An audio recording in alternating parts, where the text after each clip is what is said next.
Nais ni Marikina City Representative Marcelino Teodoro na maanyayahan ng Independent Commission for Infra para linisin ang kanyang pangalan matapos siyang maiugnay sa umano'y manumalyang flood control projects. Nabanggit ang pangalan ni Teodoro sa Senate hearing nung nakaraang buwan ng kontratistang si Curly Vizcaya. Giit ni Teodoro, hindi siya dapat maisama sa mga mambabatas na umano'y may insertions o proyekto dahil ilang buwan pa lang siyang naglilingkod bilang kongresista.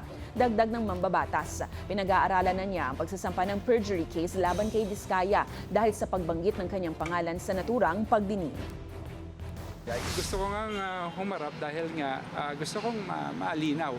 Factual naman, 2 buwan o 3 buwan pa lang naman akong congressman. Bakit naisama yung pangalan ko doon sa mga kongresista na sinasabi nila na may mga proyekto o may mga insertion? Definitely, sigurado ko wala akong insertion dahil hindi naman ako kinatawan ng distritong yon.